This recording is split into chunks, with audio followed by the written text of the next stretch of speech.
This is on the first mat from the first mat's challenge question competition that targets young people or aimed at young people for year in year 3 and year 4. How do you do on this one? Okay, off you go. I consider this one a bit of a sprint for some, but for some it might take longer. How good are you with time? And I start to go.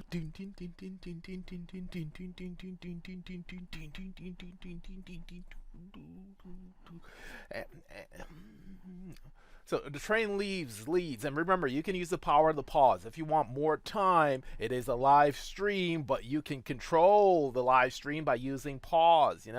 Back in the day, you couldn't pause live TV, but now you can, and you can do it online as well. So I'm going to start going through the solution, but you can stop anytime you have an aha moment. If you weren't sure what to do, you stop and you get going so you can get that feeling of, oh, yes, I got it. And then do the dance, do the dance, do the dance, do the dance. That's what we do. That feel good factor of being successful. Okay, right. So your starting point on this one, 10:45. We're starting at 10:45. That's in the morning. 10:40. Well, actually, you know what? Hey, hang on, hang on. Let me be careful. It doesn't say AM or PM, so we don't know. But we're gonna assume because it actually says, this is an interesting question. What time does it arrive? We're gonna work with it's 10:45 in the morning, and we're gonna work with the fact we're gonna work on the premise that this is 24-hour time. We're working at 24-hour time, and we're gonna say it's in the morning. Yeah. So at what time it arrives, we're just gonna add on. We have to add on 2 hours and 16 minutes, and that might be scary. You're thinking, whoa, can you do that? It's just gonna do 12 and then 61. Are you allowed to do that? Well, technically you could do that and make an adjustment, but that's not generally how we add time. If I have but you know what? I actually just got an idea. I am going to go through it with this, and let's see if it's right. This is the minutes section, so 45 minutes and 16 minutes will give me 61 minutes, and these are the hours. I had 12 hours. Now, 61 minutes, am I allowed to go to 61 minutes? No, remember, time goes up in 60s. Time goes up in 60s. Every 60 minutes is equal to 1 hour. So we need to convert that 61 minutes to hours and minutes. And it's actually 1 hour, 61 minutes. So 61 minutes is going to be 1 hour and 1 minute. So when I do a conversion, I need to go add on 1. Yep, and get 13 hours and 1 minute. 13:01 is the time, 13:01 is the answer. Now, I so did not plan to do the question like this, and I'm almost certain those of you who have been successful didn't do the question like this, okay? But it works, and now you can see a different approach of how you can deal with time. But let's just, I want to maybe okay, I did overcomplicate it. Yeah. I overcomplicated it. Let's take the more traditional logical approach to dealing with this. So 13:01 is the time. Actually, I never want to delete anything. What I want to do is keep that, and I'm going to copy and I'm going to paste. And yeah, now I need to delete all of it. Let's clear all of that stuff. And let's take a more traditional, more efficient method, I would say, to deal with this. And that would be scaling up. So I would start at 10:45. And I would say I need to add 15 minutes to get to 11. So 15 minutes, that will get me to 11. And then I'm going to add the 2 hours. No, I wanted to add 16 minutes, but I'm adding the 15 minutes first. That's easier. Then I'll add the 2 hours, and that would take me to 1300. Okay. And then I have the 1 minute extra left there, so I can add on 1 minute, not drawn to scale, obviously, and I get to 13:01. So 15 minutes, 15 and 1 minutes is 16 minutes, 2 hours, 16 minutes. It gets you to 13:01. So two different approaches I've shown there. Maybe one of them, maybe the second one is the way you approached it, and when I say approached, it might be that you answered, you did it mentally. For many people, they'll do this mentally, but what were the thought processes that you went through in your head? Was it this one? Was it the other one? Or was it a different way? That's the beauty of problem solving. There's so many different ways and approaches, and part of what we're doing is not questions you might be able to answer. It's about introducing you to new methods, new approaches of solving a problem. Because the more routines, more approaches you have, the more likely you're able to solve more difficult and unfamiliar questions, because you have a wider range of strategies to pull from. So that's the idea there. Let us move on. Next one. The dining room, the school dining room, which will be full again. Yes, the school's dining rooms, which one day will be full again. I'm saying that, we have our circumstances at the moment, but dining rooms will be filled, and they will have all these options, the menus, 2 different types of sandwiches, 5 kinds of fruit. You're going to have a meal with a sandwich and a piece of fruit. How many different meals can you have? The dining rooms. You're supposed to be there. Yeah, you're reading the question. You're coming up with your answer there. Yeah, you're coming up with your answer there. And let's see how. Again, I'm quick to do this. If you know something, call, and I'll give you a hint. We're not gonna. There's 2 methods you might want to approach this question with, and remember, you have the power of the pause. You do your thing, and then you control when I start to do my thing. You know what I mean? You have listing. That's one method you might want to do, and I think this is the method I would expect most people to work with, or the product. The other method. I should put it in a different color. What's the point of having different colors if you don't use them?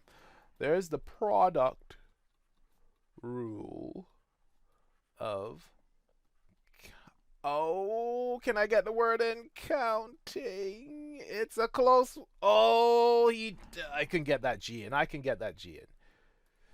Yes, yeah, I got it to fit. Yes, success. That's what we're talking about. So you have 2 approaches here. The listing approach or the product rule of counting. That's my first hint. I've thrown that out. And you have the power to pause to go through and see what you can do now. Before I get going with my bit, power to pause, power to pause. You got to stop the teacher in their tracks and think about the problem for yourself. Simon Cowell, are you listening? Are you watching this? I got talent. I'm coming down there for BGT, next BGT. Yeah. I think I'll just stick with the maths, to be honest. Okay. Right, so listing strategy. You can have a sandwich. Look at what we're going to have. We can have a sandwich, and then we can have a fruit. And you just have to think about, well, if I take sandwich 1, there's 2 different kinds of sandwiches. We don't know what they are, but I can call it sandwich 1, and I can say sandwich 2. Yeah? And then in terms of fruit, I can say I have fruit 1. This is the listing strategy. Fruit 1, fruit 2, fruit 3, fruit 4, fruit 5. I mean, if you preferred to, write down the names of fruit and all of that, that's fine, but you get the idea. Yeah, what do you want fruit 1 to be? A mango? I was born in the Caribbean, so first fruit that comes to my mind is a mango. You might be an apples and grapes person, and that's cool, and I like my apples and grapes, but you have to understand, when I was growing up, the only time I used to see apples and grapes was Christmas time. They were like luxury items, apples and grapes, Mango, just go in the backyard, sorted. That's life for me. It's interesting, grow up from different, and we have different perspectives. Are you a mango person, or that's important. Let me know. Are you a mango person, or are you a apples person? Mangoes or apples? Now that is a question. Well, let's see how we can do this listing. Okay. The idea behind this and the listing, I'll do the listings down here, is, well, if I took the first sandwich, I could have that first sandwich with fruit 1. Or I can have it with fruit 2, fruit 3, fruit 4, or fruit 5. I could have sandwich 1, all the same sandwich, So the first option, I'm using the one choice, and it's the second choice I have to make that can change. And that gives me 10 different meals. Sandwich 1 with fruit 1, sandwich 1 with fruit 2, with fruit 3, sandwich 4 with 5, okay? And then similarly, the other way this can go down, the other way this can happen is you go with sandwich 2, and it'll be sandwich true, so that's fixed. You've made the other choice. There's two choices for your first option type of sandwich. Okay, and then I can have fruit 1, fruit 2, fruit 3, fruit 4, fruit 5. So that's your 10, and that's the answer. The answer to this question is going to be 10. How many different meals can you have? The answer is 10. 10 different meals. Isn't that exciting? 10 different meals to choose from. Wow. Okay, so you can have 10 different meals. 10 different pieces of food for meals to choose from. The product rule of counting, how it would work, and this is what when the choices, the options become more complicated, you want to do the product rule of counting. You can see two different types. So for choice 1, there's two different ways I can do. Choice 1, I'll call it choice 1. Choice 1, there's two different ways you can do choice 1. And then your second choice, choice 2, I need to go up a little bit. For choice 2, again, there are, now, well, not again, but this time there are five different ways for choice 2. The product rule of counting, how it works is if you want to know how many options you have, it's multiplication. The number of ways you can make the number of options for choice 1 multiply by the number of options for choice 2. That's what the product rule of counting, what it works. And you can see without listening, you can get the answer 10. So the number of ways you can make your first choice multiply by the number of ways you can make your second choice. That will give you all the options available to you. Okay, and it's a powerful tool because what if you had 5? Let's say it was a 3-course meal. What you're gonna have for your starter, what you're gonna have for your main, what you're gonna have for your dessert. Then it's the same idea would apply with the product rule of counting. How many different starters you can choose from, multiply by how many different main courses you can choose from, multiply by how many different desserts you can choose from. That will give you the number of combinations available to you from the menu. That's the product rule of counting. Powerful, powerful, powerful, powerful tool. Whoa, how we're doing? We're looking good. We had 2 nice ones, and we've learned, hopefully we've explored some big ideas, a different way to deal with time, the product rule of counting. That's come up in a few problem sets. Hint, hint, hint. Super, super important, particularly when it comes to a massive, massive topic called probability. Probability, you need to be able to do many techniques for counting for probability. What's the chance? And think about it. Look at all the modeling and all of that. What's happening right now? We're saying if we don't do the social distancing, that's what's happening in the world right now. If we don't do social distancing, somebody's building a probabilistic model to work out, well, if we do this, what's the chance of this happening? What's the chance of the other thing happening? It's all about probabilities and lots of heavy statistics. Big field, data science, probably the in thing in mathematics now, a career. You want a career, you want a big career where you'll have work for the rest of your life and really get a chance to solve some of the big problems of the world. It's all about the maths. It's all about the maths. What's the chance? How many different ways something can happen? Big idea. How many different ways? What are the different scenarios? Let's move on. See, we're all about careers. You're young, you're having fun, but all the careers available to you. All the careers available to you. Now, what was the next question I was going to do? Let's take it down. Let's do a quick one. Right. Dwayne says that you can add together odd numbers and even numbers, and you'll always get an odd number. Is he correct? I said it. Mr. D, Dwayne, yeah, I said it. Am I correct? Are you going to dare say I'm wrong? Are you brave enough to do that? Am I correct? So that's what I want you to think about now. Am I correct? Do do do do do do do do do do do do. Yeah, I am right. You know what? And the example you can. I just said, am I correct? That's all you had to say. So, am I correct? Yes. Okay, and let's just look at it. An even number. Give me an even number. What's an even number? Yeah, 4. You wanted 2, I went with 4. You wanted 6, I went with, oh, come on. All right, good. Okay, right. And then an odd number. Uh, odd number. Odd number is a number not into 2 times tables.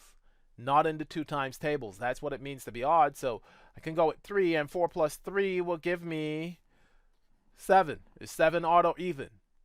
7 is odd. So look at what we have here. Even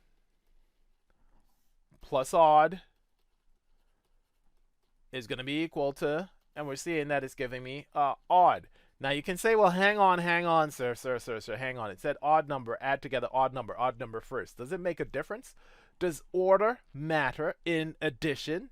Yeah, I just asked that. Have you ever thought about that? Does order matter in addition? There's a special name for that. Is it commutative law? Have you learned about that? If I say commutative, associative, distributive properties of numbers, distributive properties, commutative properties, associative properties. If you don't, Google it. I'm not going to tell you now. Right, you can two choices. You can Google it. You'll probably find some really fancy algebra stuff. Or check out the club. Check out the Maths Club. We can talk about that in more detail. But let's just say, does order matter? Is addition, is it in which one of those words? Commutative, associated, distributive properties of addition? Does it meet all those properties? That's a whole different business, which you're supposed to learn by, definitely before you start secondary school. You should have those things down clean. Right, if I swapped it around, 3 plus 4, I'm still going to get 7. So odd plus even is 7. Order doesn't matter in addition. Okay, right, so on the basis of that, you did one of these and you were satisfied that yes, it is correct. You did one of those and you're satisfied it's right. Is that, but here, I'm going to change the question, is he correct? Yes, he's correct. When you add an odd and an even number, you'll get an odd number. But I said always. You just did one example. Maybe you did 2 examples. Is that enough for you to really know it's true? So let's say now, if the question was this. I did that, yeah. Look at what I did there. Prove that he is correct. How do you do that? How do you prove that no matter what odd number, no matter what even number, it doesn't matter which number you choose. You can choose any even number and any odd number on the planet, and when you add them, you'll always get an odd number. How do you prove that? That takes this into a whole... if you think you can pull it off, use the power to pause. I am being very naughty here. I'm going way beyond the curriculum and requirements up to year 7, year 8. But that's what we do. That is what a Raymondson Maths Club is about. It's going beyond, taking you places where you probably will never see in school until you get like tall as me, and I am quite tall. You can't see it here, but you know what? You get the idea.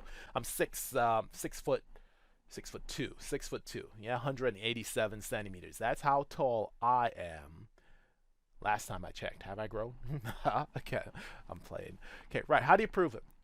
Well, remember in the previous conversation, what did I say? And if you thought you needed to do it, you power to pause, you could do that. How we doing for time?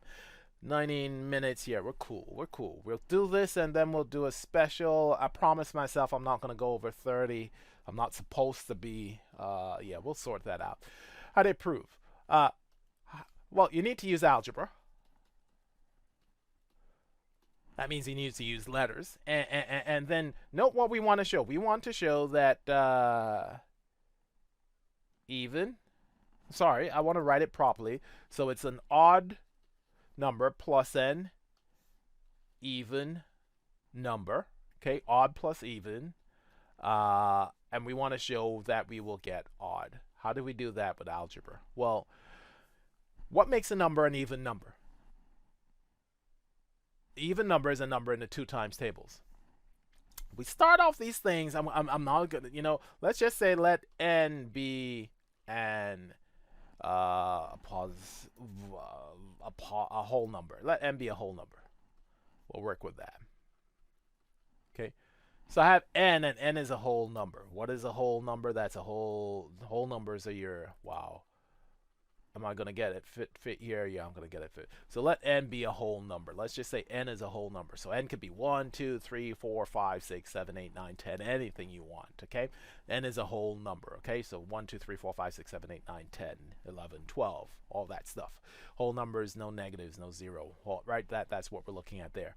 Okay, so now if I put n here, is n an even number? You don't know. N could be 1, n could be 2, n could be 3, n could be 4. How can I ensure that the number I'm writing here, the expression I'm writing here in algebra, would be an even number? And to be an even number, it needs to be in the 2 times tables. So what I can do is just write 2n. And boom, that's an even number. Why? Because whatever you choose n to be, 2n, when you put a letter and a number together in algebra, it means to multiply. So 2n represents an even number because whatever number I choose, once I multiply it by 2, it's going to be in the 2 times tables. Isn't that brilliant? It's going to be in the 2 times tables. Okay, so the even number, 2n, that's the expression we'll use. And now, if that's an even number, then an odd number has to be... Well, look at it. If 4 is even, then 5 is odd. So if 2n is 4, what do I do to 4? How do I go from 4 to 5? I have to add 1. So the odd number is 2n plus 1. There's another way you can do it. If I said, but we won't go into that, I could use 2n minus 1. I'll leave you to think about that. So I have 2n plus 1 plus 2n. That's my odd number, 2n. An even number plus 1 is what gives you an odd number, plus an even number. Now, if I say simplify that expression, which means to collect all the like terms, add up all the n's together, the numbers, they stay by themselves, well, what do you have? You have 2n plus 2n, which is... Ooh, let's stay in blue, which is 4n. And then I have plus 1. Plus 1. Well, hang on. Is that an odd number? How can you be sure? Well, is 4 in the 2 times tables? Yes, it is. I can actually write that as 2 multiply by 2n. In other words, if I double 2n, because that's 2 times 2, which is 4, if I double 2n, if I double an even number, and I'm showing clearly now that I'm getting not an even number, because I'm getting another even number because, well, I'm multiplying the 2. This number is in the 2 times tables. It's being multiplied by 2. Anything you multiply by 2 will be in the 2 times tables. And if a number is in the 2 times tables, it's an even number. With me? And then I have plus 1.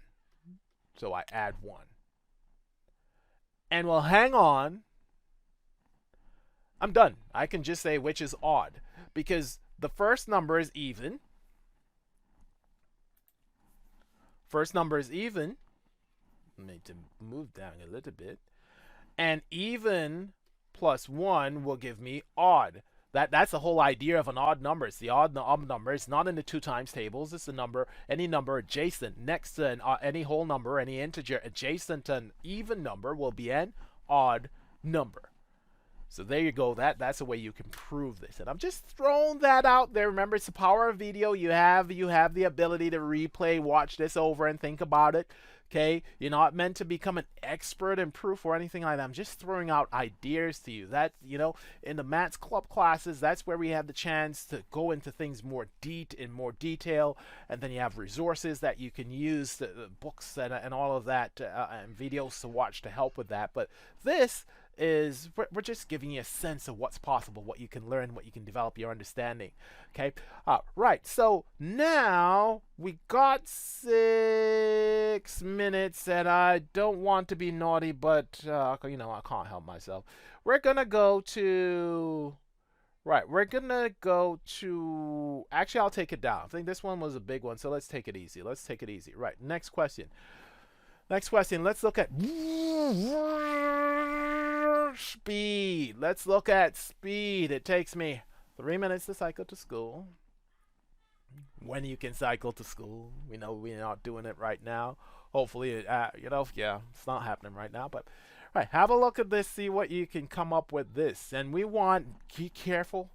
We want the answer in miles per hour. That's what MPH stands for, miles per hour.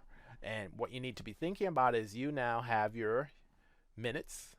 You do have half a mile, but you're dealing with minutes. We want the speed in miles per hour.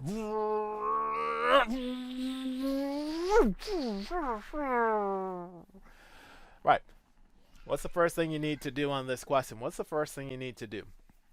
This is a PMC question. So this this was bonus round. Yeah, this is not wasn't question 16. This was like 21 in the bonus round. I think so. BR. I need to double check. I think I messed up that. Actually, no. This is the bonus round question. I got this right. This is Q16. The bonus round question. We're gonna do that tomorrow. We don't have time to do that today. We're gonna do the bonus round tomorrow. So how do you approach this? You got it. You use the power to pause if necessary. I've given you that hint.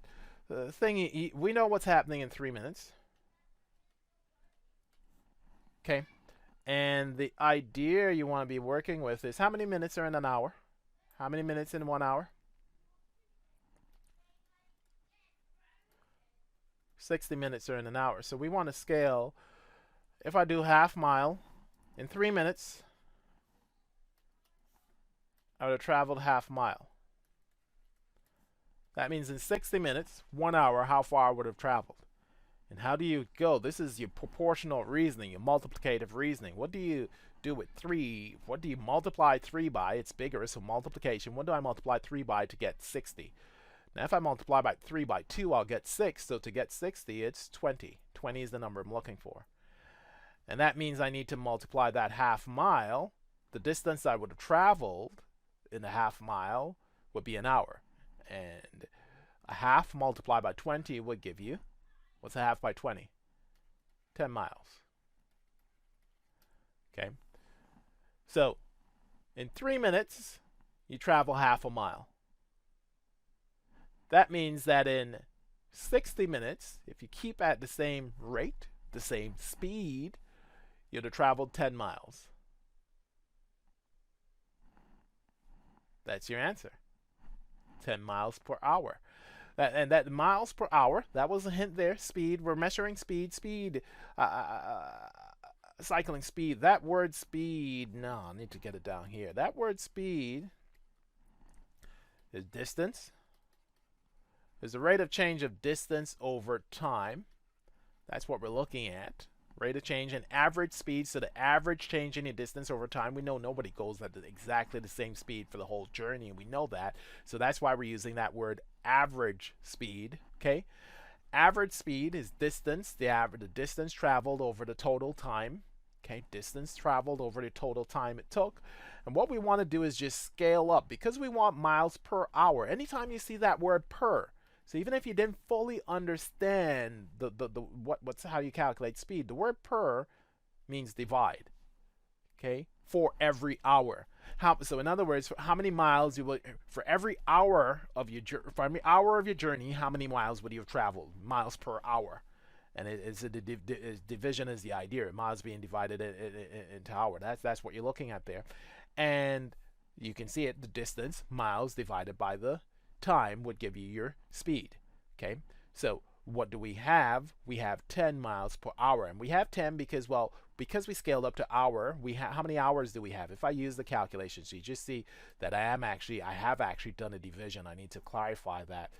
Distance divided by time. In this case, it's 10 divided by 1 because I want per hour, and I just scaled up to work out, well, every hour I'm traveling 10 miles. So distance divided by time, 10 divided by 1 in this case, the speed, 10 miles per hour. How do we get there? We know we're traveling half a mile every 3 minutes. We scaled it up to know how far we'll be traveling every 60 minutes because 60 minutes is an hour. That is it for today. Almost bang on 30 minutes. Not bad. We threw in, I think we went to some interesting places with touching on the algebra, etc. So a question which you probably did reasonably quickly with the even and odd, we turned it into something that could be way more complex and starting to build that out, our algebraic thinking. That was an attempt there. Speed, rates, rates are very, very, very important skills. And actually, I said I was going to be a half an hour, and I need to stop, don't I? Stop. I got about 5 or 6 questions to do, and Dwayne, Mr. D, that's me. Yay! I ate half an apple pie. First time I think I saw an apple. I only used to see apple pie on TV. Again, from the Caribbean, don't do apple pie. Apple pie. Macaroni pie, yeah, macaroni pie. But apple pie. So first time when Dwayne came to the big LDN London, the Queen's land, as we'll probably sometimes refer to it, England. Dwayne ate half an apple pie, then his friend Lisa ate a third of the pie, and David ate 1/12. And the question is there any pie left? And listen, okay, fair enough. I ate the biggest piece, but come on, I'm a big guy, A big guy, I'm allowed, and I made the pie. Let's say Dwayne made the pie, so he ate half of the pie. That's fair, right? That's fair. Right, so now is your chance I gotta occupy myself, do something where I give you a little bit of time to do the question. I'll never give you enough time necessarily. Depends on how fast you can pick up on things. But you want to use the power of the pause. That would allow us to get a bit more done.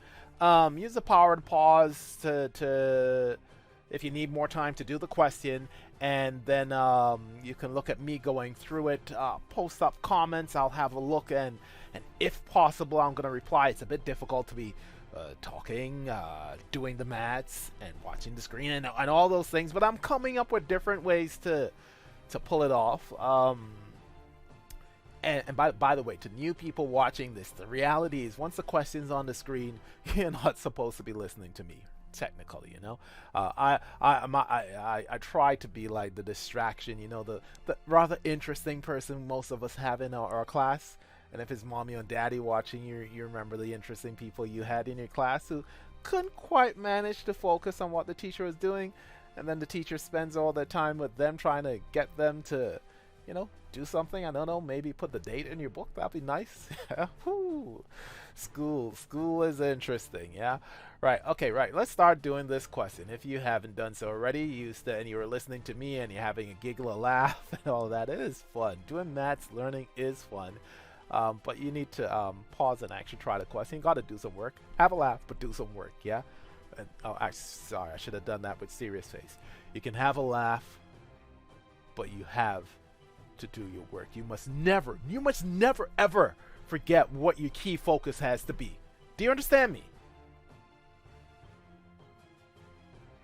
Well, I could one day I can do the look.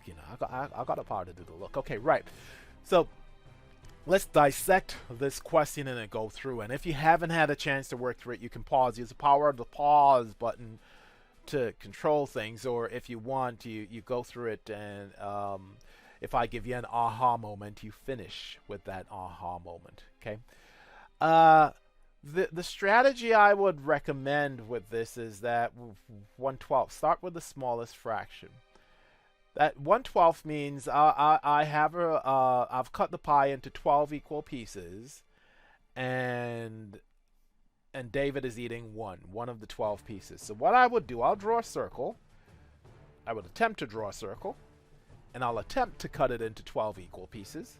So do a cut like that, half. Yeah, you're gonna see where this is gonna go. That's do that one, and then I'll do that one, and then and I will concede that. Oh, did I do? No, I need to get.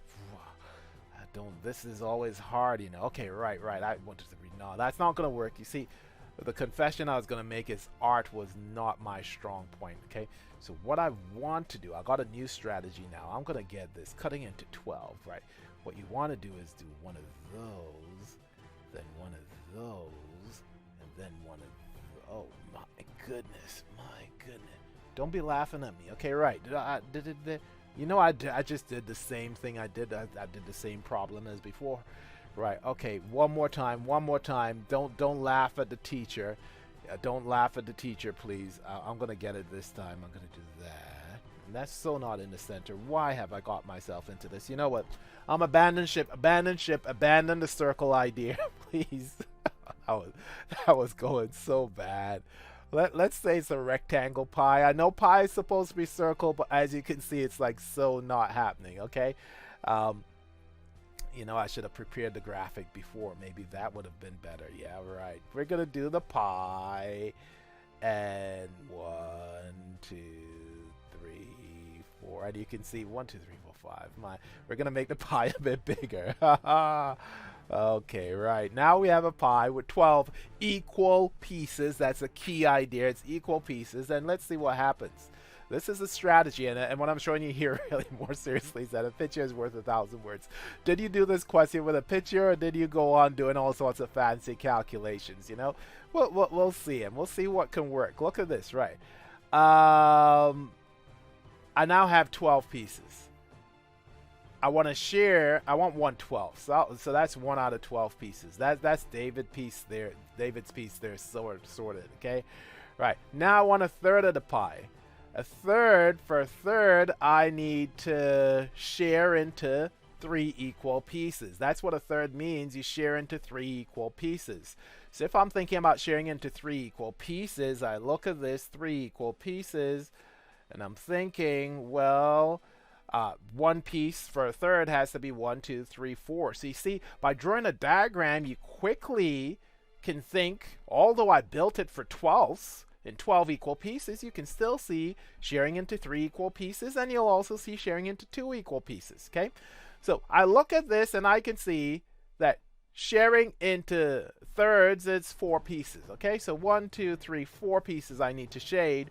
What I'm going to do, I'm going to be a bit cheeky, and I'm going to shade it down here. Okay, I'm not going to shade the block, and you know why I did that? Because the next bit I need to shade is a half, and it's a lot easier because of what I've done now. Let me just shade. That's 4 pieces. I deduced that 4 out of 12 is 1/3. Visually, I did that. And then a half, I just know I need to cut it into 2 equal pieces. Going across like that, it's going to be a half. So now I need to shade that bit. Oh, look at that nice piece of pie Dwayne got. You know? What if I said pone instead of pie, apple pie? Do you know what pone is? You ever heard of pone? Yeah.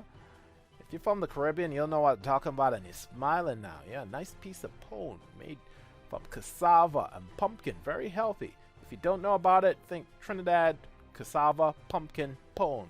Google that and see that. Now, that is nice. Mommy, I miss you. Mommy, I miss you. Look at what I did there. Dwayne ate half a pie. That's half of the apple pie there. Lisa ate 1/3 of the pie. We know this is 1/3 because when we were cutting it into 3, we identified 4 parts. 4 blocks were needed to make 1/3 of 12. So that's my 1/3 down there for Lisa. This is Lisa's bit. This is Dwayne's bit.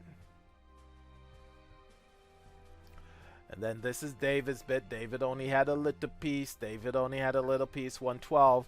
And yeah, forgive the doctor handwriting.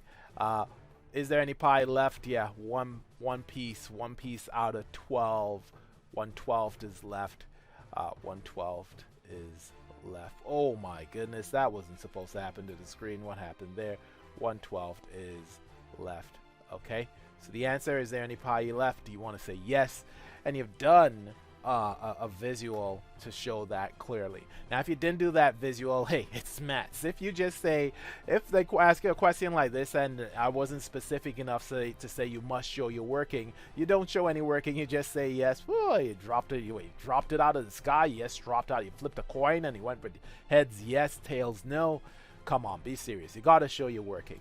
And when I've gone through there, it's a very clear, I hope very clear visual approach where you can answer a question like this. No calculations necessary. It was just drawing a diagram and using the conceptualizing 1/3 of 12 and 1/2.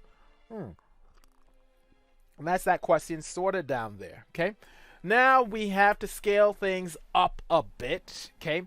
And can I just say, this is really, really important. You might be watching this and thinking, hey, but that question, some people might be thinking, but that question's easy. Why does this guy take so long? 10 minutes just to go through that? Is this guy serious? Yeah, this guy is serious. Yeah, I'm very, very serious. And the reason is because, as I told you at the start, if you missed the start, I was saying, I'm trying to meet the needs of a wide range of abilities in these short 30-minute sessions. You know, I want everybody to be able to get something out of it. So I need to try and explain things in such a way that even the youngest of us